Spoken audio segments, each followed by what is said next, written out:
Do you guys remember that time period where Disney was releasing direct-to-DVD sequels to their classic movies and none of them lived up to the original except for a few of them?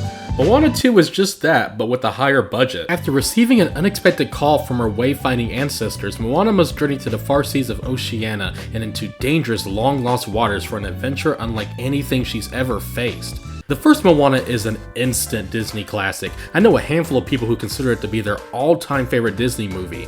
I ranked every Disney film last year and it ended up in 11th place. Moana 2 is like near the bottom 20s. It might even go lower at some point. It's definitely not a bad movie, but it's most definitely a safe sequel. The animation is absolutely stellar. The water looks even more realistic than last time, and I didn't think that was possible. It's hard to believe that this was even originally a TV series with how beautiful this looks. Yeah, so it is true that this was originally a TV show for Disney Plus turned into a movie, and honestly I can see it to some degree. There's many moments in the movie that feels like you could easily break it up into episodes, and it's very distracting. This time it's not just Maui and Moana. Moana is joined by 3 other crewmates, and while they never get annoying, they aren't particularly memorable. However, it is great to see Maui and Moana again because they bounce off each other so well, but the problem is they only reunite into a little bit over halfway through the movie's runtime. I truly believe that there will be people who may think this sequel is better than the original. Maybe like 2 out of 10 people. There's a goat screaming joke in this movie. That's the quality of film we're looking at here.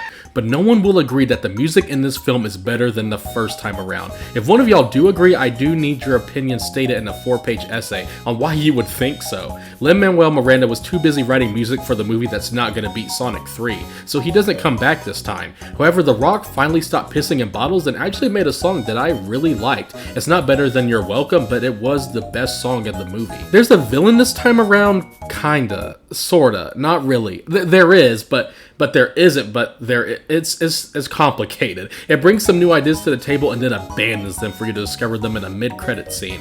That's the best way to describe it, I think. It was very disappointing. Another thing to point out is this movie feels like it's doing some of the same beats from the original, so it's even harder trying to not compare it to the first movie. They're playing the classic hits and aspects of the first Moana, but just nowhere near as good. But honestly, it feels like the second half of this movie is much better than the first half. The first 45 minutes of this movie really feels drawn out until we get to the grand finale, which I will admit was spectacular. If we're just gonna be honest here, Moana 2 doesn't have a single element that soars past the original except the dazzling animation. It's a safe sequel. It's just like a nice little DLC that you may not remember by the time it's over, but you're happy it happened and you can just move on with your life. Also, when I saw this movie, they showed a new Snow White trailer that isn't online yet. Disney, what are you guys doing at this point?